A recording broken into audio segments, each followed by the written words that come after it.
Oi, eu sou o Renato Ferreira e esse é o InsightCast, o podcast para quem quer entrar de cabeça no mercado de vendas do Brasil.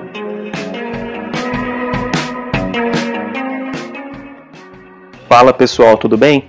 Estamos aqui no 7º episódio do InsightCast. Meu nome é Renato Ferreira, sou um dos fundadores da Insight Sales e hoje seu host.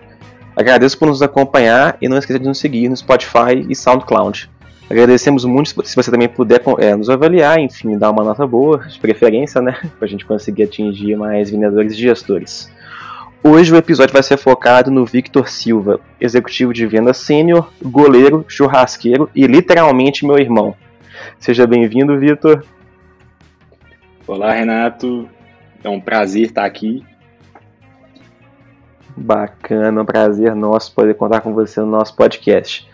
E o tema hoje vai ser falar um pouquinho, né, sobre a experiência de quem já atua tanto como BDR quanto executivo de vendas em contexto de vendas muito complexas, né? Trazer um pouquinho desse passo a passo, um pouquinho dessa história, enfim, trazer uma visão aí que eu acho que vai conseguir ajudar muita gente hoje que vive essa experiência, né? Ou que é um BDR, quer se tornar um vendedor, ou um vendedor de venda complexa também que está enfrentando desafios no dia a dia, né? Até porque a gente sabe que a pessoa ela pode estar muito bem no dia 31, chegou no dia 1, todo mundo parte do zero, né? Então, eu acho que feedbacks e outras percepções são sempre interessantes. E começando um pouquinho o nosso podcast, Victor, assim, nos conte um pouquinho sobre você, quem que é o Victor, sua trajetória pessoal, profissional, compartilhe um pouco com a audiência aí um pouquinho de você. Então, vamos lá. Falando um pouco dessa pessoa exótica que sou. A minha carreira, né, profissional, ela começa lá atrás com uma coisa nada a ver com vendas. Eu comecei na área do direito, apesar de que lá dentro da faculdade eu tive algumas oportunidades de atuar comercialmente, né, mas nada tão forte. Não me encontrei, né, acabei buscando outras coisas. Já tinha uma vontade muito grande de trabalhar com vendas consultivas, né? Na época eu estava lendo aquele livro do Neil Rackham, o Spin Selling, então, enfim, né? Achei aquilo muito legal, um game changer, né? Para poder, então quer dizer que com as perguntas certas, entendendo ali o que é valor para o cliente, você consegue vender qualquer coisa. Então, a partir disso aí, eu comecei a trabalhar mais comercialmente, né? Fui trabalhar com eventos, fiquei nessa área durante muito tempo, até o dia que eu descobri também que, assim como direito, eu não gostava tanto de festa, né? Então, resolvi focar de verdade em vendas consultivas, né? E tive a minha primeira oportunidade, né, de trabalhar na área comercial, né, como inside sales mesmo, na Solid Tecnologia, uma empresa que é focada em gestão comportamental. Eles trabalham com um software para RH. Né? Então, assim, de forma bem geral, né, um pouquinho resumida, essa é a minha trajetória aí um pouco exótica. Bacana, realmente bem eclética, né? Você começou no A, foi pro D, depois foi pro Z, mas legal demais. E me conta assim, né, Victor, eu acho que vendo o seu LinkedIn, a gente viu que você passou por uma transição de carreira, de atuar como executivo de vendas na Solids, né, e depois como BDR na Impulso.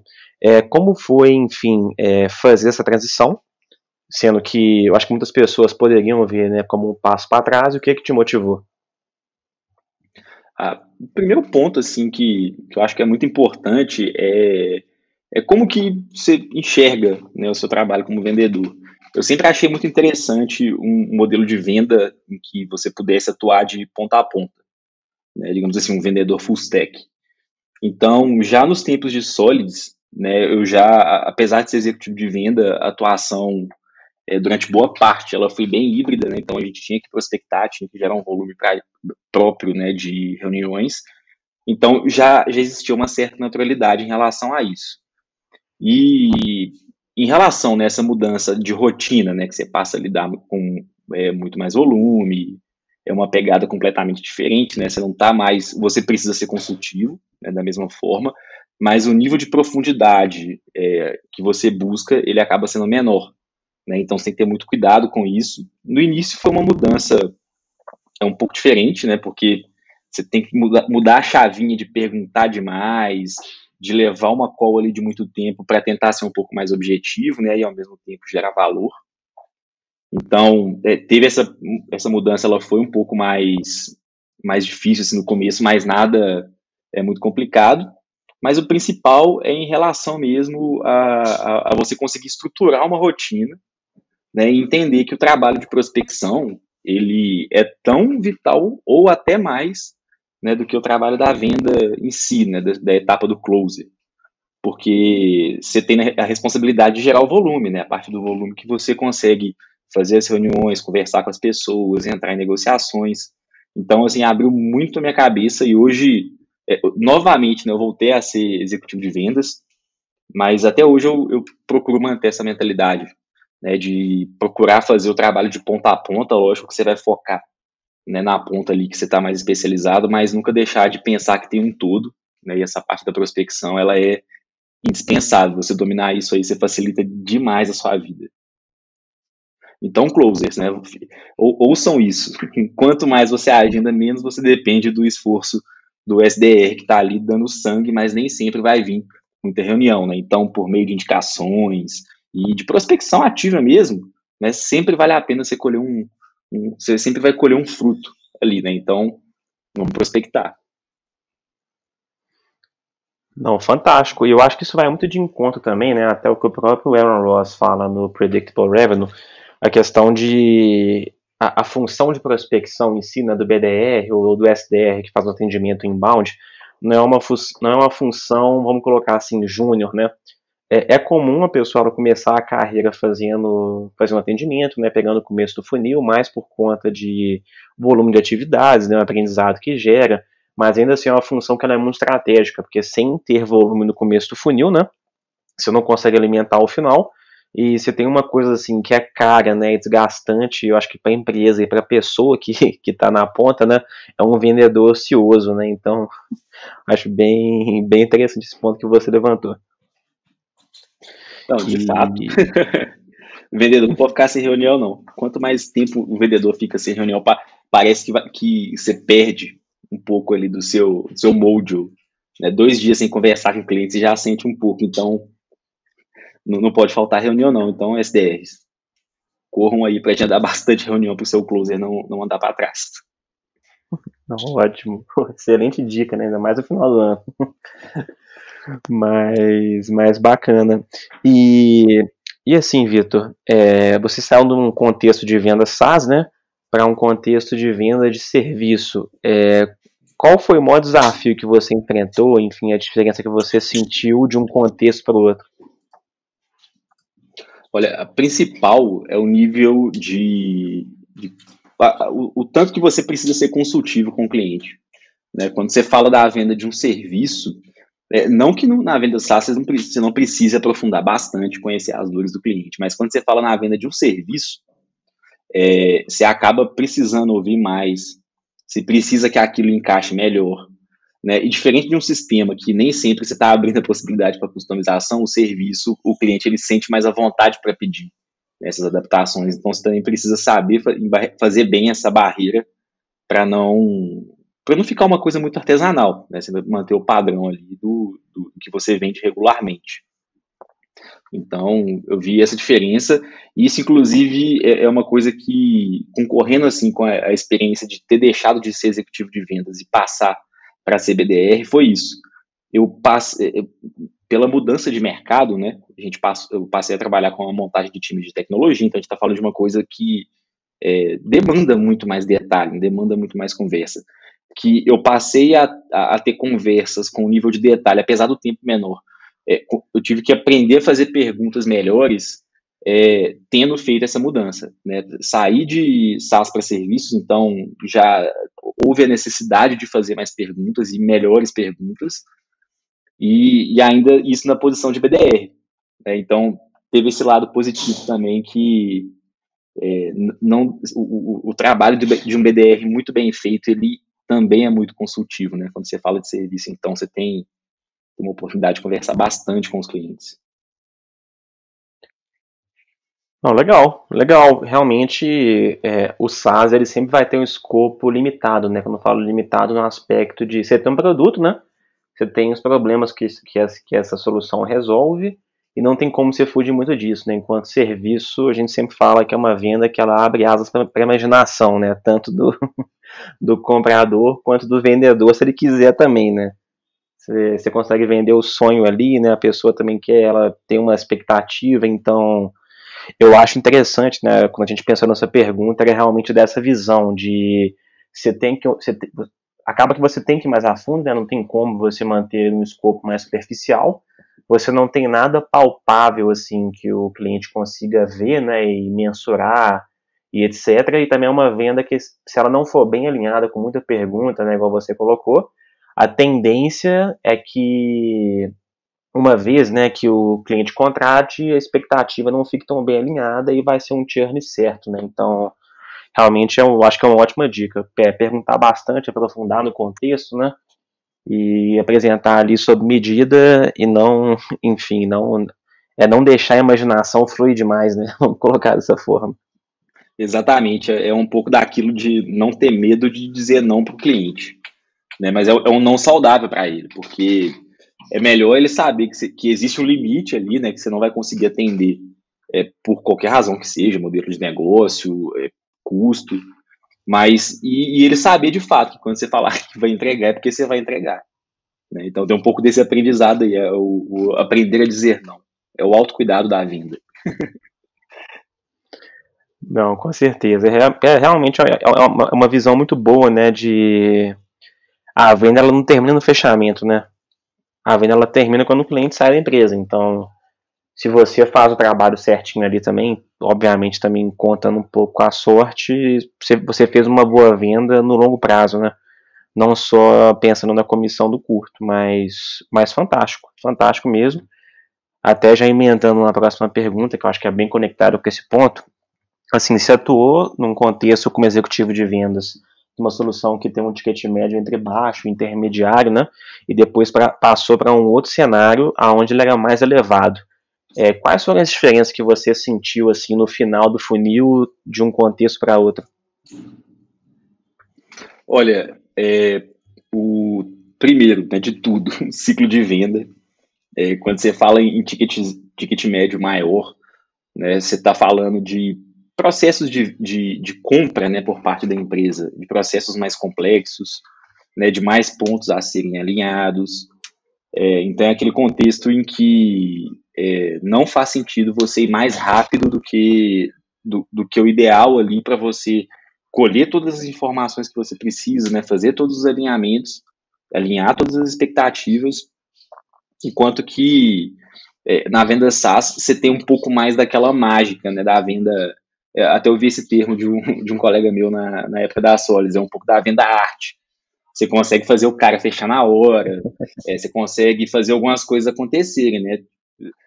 Se soltar um pouco SLA, então você vem entrando cada tipo de empresa ali, quando você fala de um ticket médio menor, né, que é uma coisa assim que você percebe que quando você está falando de um ticket maior, que esse tipo de coisa não pode acontecer mesmo. Né? Com ticket médio menor também não pode, não deveria. Você tem que vender para quem realmente vai para quem sente aquela dor na empresa que vão se beneficiar daquilo, mas eu senti essa diferença assim, de forma muito brutal. Né? E principalmente hoje, quando você pensa em tickets médios menores, né, mais acessíveis, então você vai conversar com muita empresa que, pô, a distância da pessoa que você conversou, né, do usuário dessa solução até o dono da empresa é 2 contatos. Agora, você passa a viver situações quando você fala de um ticket médio maior, né, e no caso aqui, né, só comparando uma empresa com outra, a gente está falando de um ticket médio 20 vezes maior, quase. Então, a diferença, assim, muito grande. Então, de praxe, você acaba tendo que lidar, né, com burocracias maiores, setor de compras, que é o terror de qualquer vendedor.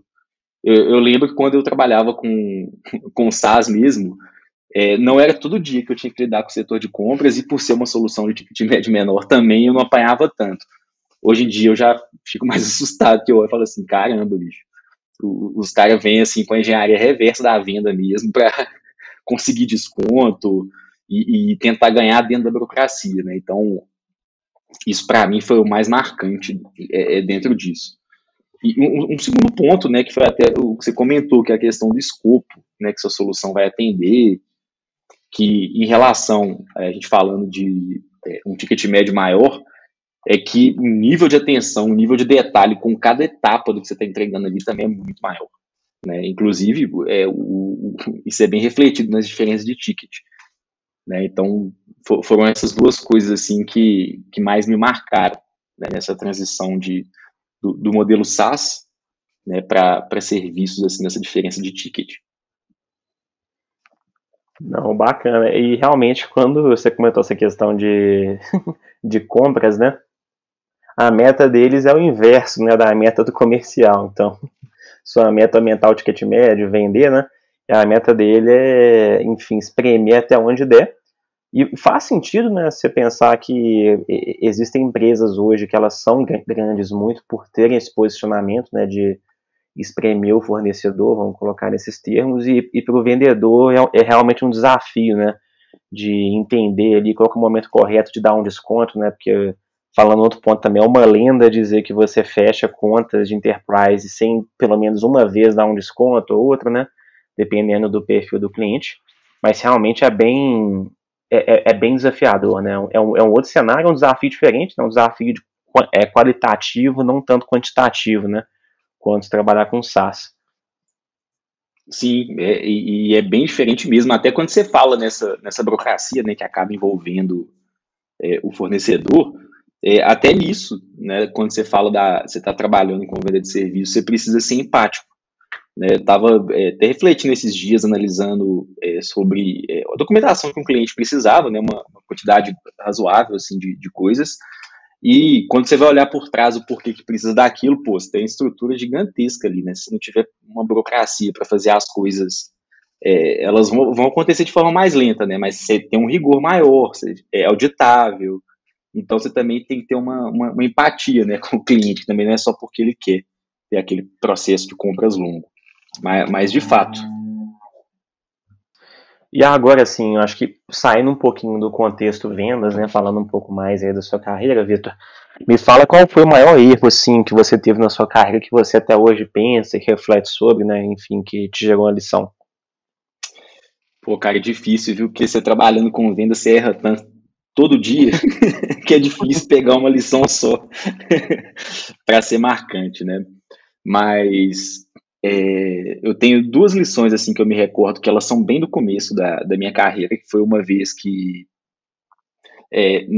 naquela correria de marcar reunião, eu flexibilizei, por exemplo, o envio de um invite, né? Sem invite, cabeça memória de peixe, perdi a reunião. E a cliente ficou muito chateada comigo, né? No fim das contas, isso nem pesou, a gente conseguiu dar seguimento, mas foi uma coisa que durante várias noites eu deitei assim com a minha consciência pesada. Falei, pô, a pessoa perdeu o tempo dela, né? Queima o filme da empresa, pô, não foi uma coisa legal. E voltando mais atrás na minha carreira ainda, né? Acho que o maior erro que eu cometi, e acho que é o maior erro que qualquer pessoa pode cometer quando se fala em carreira, e você tem espaço para escolher, né? Porque nem todo mundo pode escolher o que quer fazer da vida. Mas é você não ser fiel, né, àquilo que te apetece, né? Você conseguir, de fato, ser feliz trabalhando. Eu me recordo, principalmente da época que eu trabalhei com direito, que era bem feliz, assim, por acordar, independente da hora que eu tivesse que trabalhar, o tempo não passava. Então, foi um erro, assim, que me marcou, porque eu insisti nisso duas vezes, né? Depois eu fui trabalhar com eventos, que era uma coisa que eu estava ali no contexto, conhecia bem o funcionamento de algumas coisas, mas não me apetecia também, foi... Então, eu coloco esses dois aí. Primeiro, né, para o vendedor nunca esquecer, principalmente o BDR, não esquece o invite, nunca, não confie na sua memória, você acabou de marcar a reunião, manda o invite, não espera 15 minutos para mandar, e não faça uma coisa que não faça você feliz. Então, você gosta de advogar? Vai advogar. Gosta de vender? Vai vender. Ah, mas eu vou ter que migrar de carreira. Pô, migra que você vai ser mais feliz ganhando menos do que se esconder atrás de um salário grande ali, sofrendo um pouco na vida. Um pouco não, né? Muito.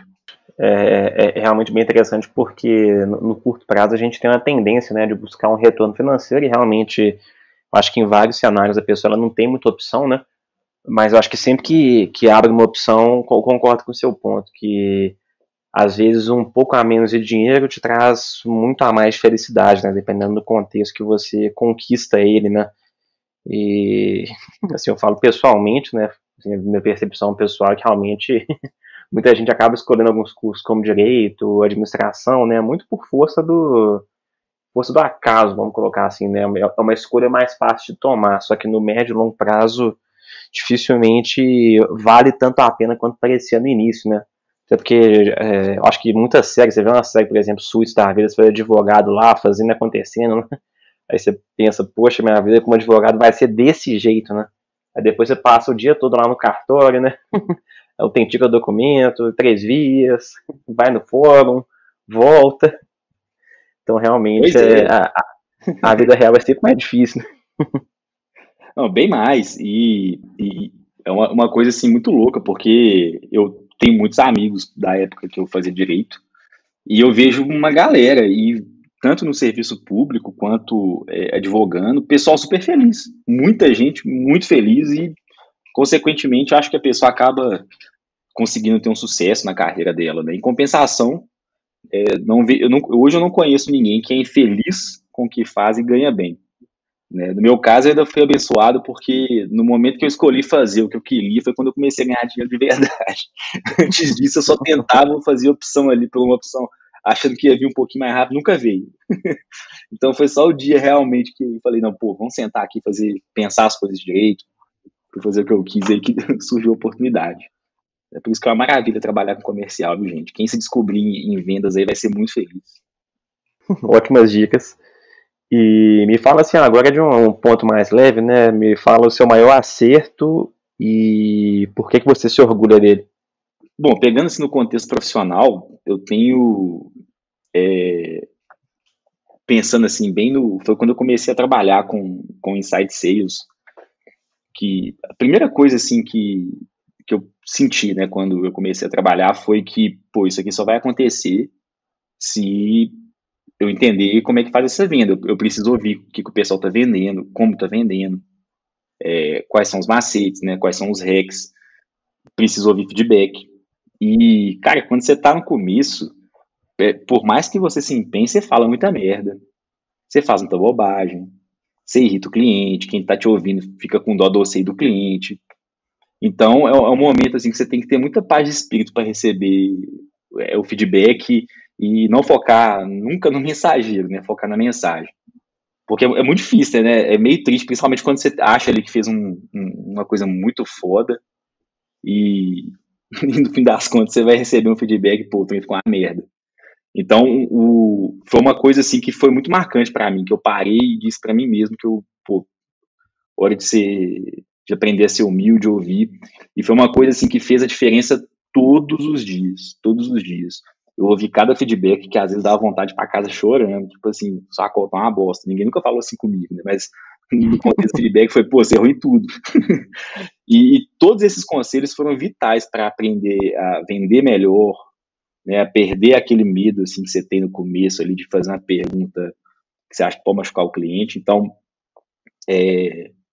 pode parecer uma coisa assim meio genérica, mas foi uma decisão que eu me recordo todos os dias. Toda vez que eu recebo um feedback que às vezes dá aquela raiva, que você fica meio sentindo, tipo assim, pô, não tá tão ruim assim. E eu volto nesse dia e penso, pô, vamos baixar a bola aqui, vamos ouvir, foco na mensagem, esquece o mensageiro. E tem se pagado, né? Tem valido a pena para conseguir crescer e evoluir. Feedback, eu acho que assim, trazendo outra percepção bem pessoal, aquela coisa que todo mundo fala que quer, mas quando recebe ninguém fica feliz, né? Então é muito comum, né? Acho que também trazendo uma visão para quem tá começando, né? Quem está no início da carreira, uma transição de carreira, vendas depende de feedback para poder evoluir. Tanto de uma pessoa para outra, né? Quando rola uma passagem de bastão de um BDR para um vendedor, ou quando o BDR faz uma reunião para prospecção, qualificação, ou quando o vendedor faz uma qualificação, um fechamento, o feedback ele vai alimentar o fluxo, né, ali de aprendizado que vai fazer evoluir, até porque é muito comum o vendedor ele ficar muito imerso na rotina dele, então isso gera uma dificuldade de autopercepção, mas também um outro conselho que a gente sempre dá é tomar muito cuidado com o feedback também, né, saber filtrar. porque normalmente todo mundo tenta pegar um pouco de o que funcionou para mim, né? O que eu acho que funciona para mim e levar para o outro. Então, depois de um certo tempo é sempre bom ter um pouco dessa percepção também, assim, ignorar o mensageiro, né? Tentar focar na mensagem, acho que é a parte mais complexa para qualquer pessoa, né? Aquela pessoa que você gosta mais, você falar é super fácil, né? Quando você entra na prática, aí que realmente você fala, caralho, difícil, mas se paga. Tem aquela pessoa que você gosta muito, às vezes ela nem dá um feedback tão bom, mas você escuta porque é amigo, e tem aquela outra que você já tem um ranço, né? Que ela já abre a boca, assim, seu olho já vira, né? Que às vezes ela poderia ela te dá um feedback bom, mas já fica, nossa, que saco, né? Fulano veio aqui me incomodar. Pra quê, né? Sexta-feira, 5h30 da tarde, me deixa em paz. Mas é sempre bom. Primeiro ponto, ouvir o feedback e depois que ouvir o feedback, filtrar também a mensagem, né? Do que é relevante, o que não é, o que é viés pessoal, o que não é, né? Porque eu acho que é uma das, assim, é uma chave para o sucesso interessante para um vendedor. Absorver os aprendizados alheios, né? Aprender com os erros dos outros é sempre mais barato do que aprender com os seus. Exatamente. E falando assim da questão do feedback, eu até tenho uma experiência na minha vida que isso foi uma prática que sempre gerou assim alguns resultados muito legais. Porque quando você recebe feedback, né, igual você falou, você tem que ouvir de forma crítica, né? Não é, a ideia não é que você absorva tudo que todo mundo fala. Mas então, cada hora alguém vai te empurrar para o lado, você não vai sair do lugar. Você vai sempre ficar rodeando ali o mesmo ponto. Né? Mas é muito importante, né, ter autocrítica, e quando você passa, né, a fazer o exercício de receber os feedbacks, você passa a entender também melhor o contexto de todo mundo que está junto com você trabalhando. Né? Então você passa a ter uma visão mais rica. Então não necessariamente às vezes você vai mudar a sua postura, mas você passa a ter mais empatia. Do meu lado, assim, foi uma coisa muito interessante, porque o fato de receber feedbacks, né, eu particularmente eu gosto mesmo. Né? Não é só aquela coisa bonitinha de falar na entrevista, não. Eu realmente gosto eu gosto e preciso. Para mim é uma coisa muito boa, né? Isso me permitiu fazer muita amizade, né? Onde eu trabalhei sempre, porque eu nunca tive atrito com ninguém por conta de receber um feedback, né? E olha que, pô, você recebe bons feedbacks, tem feedback o que a pessoa falou, tudo faz sentido, e tem feedback que você fala assim, não. Mas, pô, agradeça, né? Você não precisa debater o feedback com a pessoa, você pode conversar uma coisa ou outra, mas, pô, guarda e escuta, né? Seja autocrítico, que eu acho que o feedback ele sempre vai ajudar, né? Principalmente em vendas que você precisa de mais ouvidos do que você tem, mais braços que você tem. Então, assim, é parte mesmo do job description. Realmente escutativa, né? É sempre importante para quem trabalha com venda, seja para poder, enfim, receber um feedback, para poder fazer uma venda, fazer uma qualificação. Então, acho que é bem alinhado com as boas práticas, né? E me fala assim, Vitor, 3 aprendizados que você teve ao longo da sua vida de vendedor, né, e como BDR também, que você acha que te marcaram e pode trazer lições interessantes para a audiência. O primeiro, né, que é a questão do feedback. Ouçam o feedback, peçam que outras pessoas avaliem o seu trabalho. Né? Essa forma de trabalho em par, ela é muito enriquecedora mesmo. Sem isso é complicado de trabalhar. Uma segunda lição, assim, pensando a longo prazo, né, pensando numa carreira em vendas, a ideia de, pô, lógico que você vai se especializar em alguma coisa, mas tente trabalhar de ponta a ponta. Né? Ainda que você vá ser um especialista, ter uma boa capacidade, né, geral de conhecimentos ali, pô, se precisar de um dia você prospectar, você consegue, então, né, isso te dá um grau de independência, então isso é uma coisa que é chato, né, não é uma coisa que, pô, acordei 9 da manhã, que maravilha, pode começar a prospectar, não, vai ficar ouvindo não, às vezes você ligou na hora errada, né, mas é uma coisa assim, de disciplina mesmo, que se paga, né, e eu imagino que, assim, compartilhando um pouco da minha experiência, eu gosto muito de conversar, tipo, de estar num time em que todo mundo já conhece um pouco do processo, já fez um pouco de tudo. pessoa já prospectou, a pessoa já vendeu, a pessoa já gerou lead, a pessoa já teve telefone, porque você passa, a empresa fica mais independente, você fica mais independente, então acho que é uma coisa sempre interessante a se focar. E o terceiro ponto isso ficou muito claro para mim quando eu comecei a trabalhar com vendas, que é a questão de ser disciplinado. E particularmente, né, eu não conheço tanta gente assim que tem uma disciplina legal para trabalhar com vendas e acaba tendo que se apoiar ou no carisma, né, ou às vezes uma outra parte do processo bem executado, porque o bom da venda é isso, né? Se você faz muita coisa certa, você tem espaço para errar. Mas eu acho que você trabalhar de forma disciplinada, né? Conhecer seus números. Então, quantas ligações eu preciso fazer, em média, para converter um lead? Né? Mas usar isso de forma estratégica, né? Então eu vou ligar 2 vezes mais para converter 2 reuniões. Não. O que eu posso fazer para ligar menos e ter mais resultado? Né? E sempre ser disciplinado de cumprir uma rotina, né, em que você mensure seu esforço, né? Mas assim, mensure de forma estratégica, né?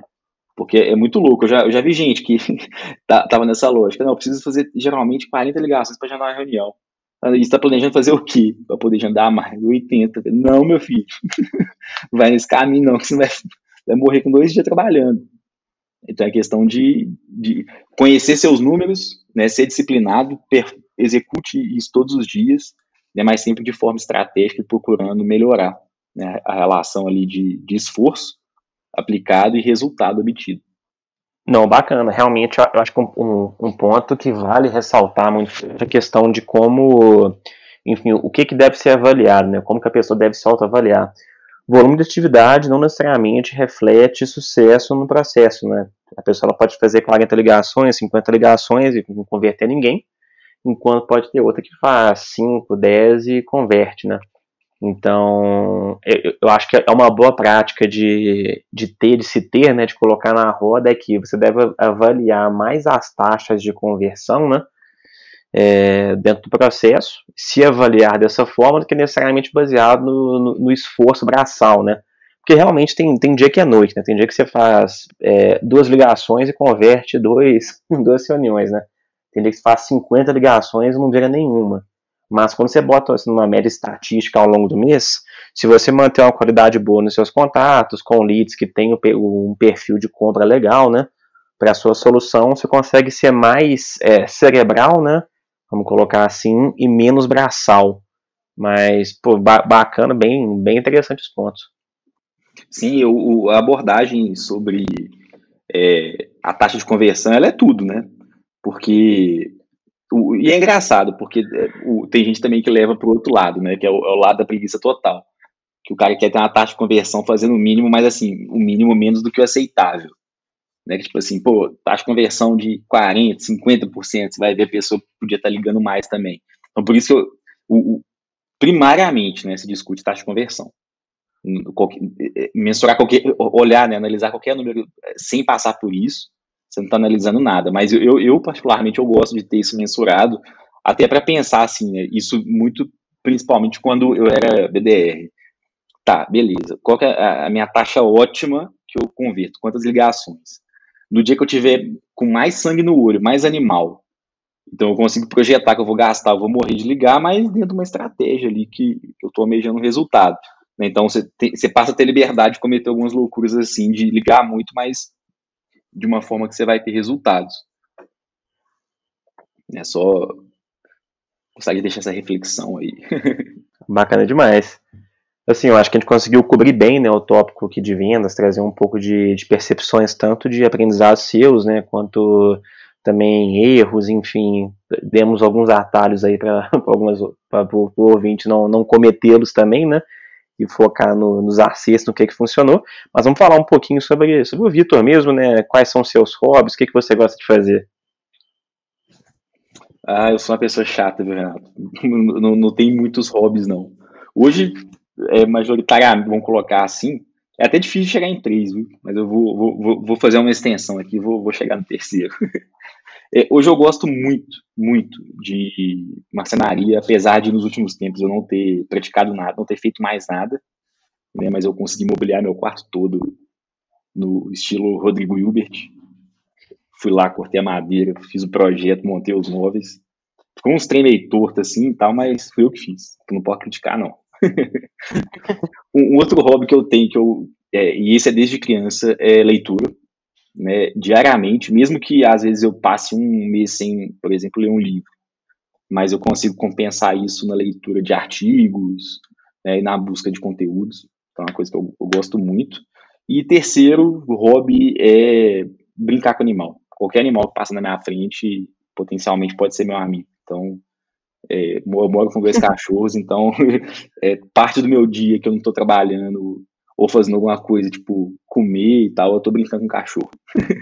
são as 3 coisas hoje que são os hobbies, assim. Marcenaria é uma coisa que é tão distante da minha realidade que eu não consigo nem opinar. Mas parece relaxante e legal, parece um bom hobby. E é legal, chegando numa parte assim, mais polêmica, me fala assim, você prefere traíra ou salmão? Eu prefiro mais traíra e salmão. Eu gosto muito de peixe, mas não, se tiver que escolher um aí, eu vou pela memória afetiva e vou escolher a traíra. Mas legal. E Corinthians ou 15 de Piracicaba? 15 de Piracicaba, porque o Corinthians só tem me feito raiva. O famoso amor involuntário, né? Você não tem o menor controle sobre ele, só te dá tristeza. São raríssimos momentos de felicidade, mas você tá lá, né? Gastando seu dinheiro e seu tempo. Mas minha relação com o Corinthians é igual a do Neto. Eu gosto, mas só serve pra me deixar puto. É o famoso rei do entretenimento, né? Te diverte, mas assim, a linha é muito tênue, né? Entre passar a raiva e rir. E assim, Victor, nós estamos chegando no final já do podcast. Deixa assim uma dica sua de conteúdo, pode ser um podcast, um blog, um Twitter, enfim, de qualquer assunto que você goste. Eu separei aqui umas dicas pro ouvinte. Falando um pouco aí sobre notícias, né? Dessa loucura que a gente vive aí ultimamente, principalmente por conta da pandemia, mas é notícia para lá, notícia para cá. Né? Tem uma dica de um jornal independente, que ele é bem interessante para quem não quer gastar tanto tempo, né, pesquisando por notícias, mas quer ter os conteúdos ali que fazem sentido no dia, que é o canal Meio, né, ou então Meio pelo YouTube.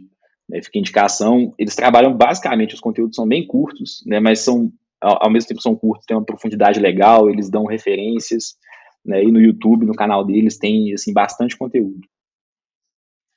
E claro, né, sobre um conteúdo de vendas aqui, não podia deixar de indicar o Douto Podcast, no qual estamos conversando hoje. Vim acompanhando os últimos episódios aí, os blogs e os posts do blog de vocês, e tá muito bacana os conteúdos. Então fica a dica pro pessoal ir acompanhar, seguir a risca aí, porque tem muita coisa boa, viu, gente? Para quem quer vender mais, para quem quer ter uma boa noção aí da gestão de números, indicadores, enfim, né, para quem quer fazer dinheiro, MRR, fica a recomendação aí. Agradeço demais aí a indicação e referência.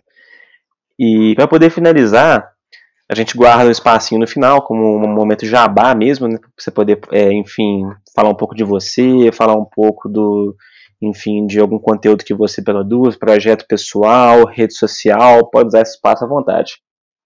Então, pessoal, hoje, se vocês estiverem buscando aí aumentar o time de tecnologia de vocês, tá, de forma natural, me procure, a gente pode bater um papo, tá, e a gente consegue te ajudar.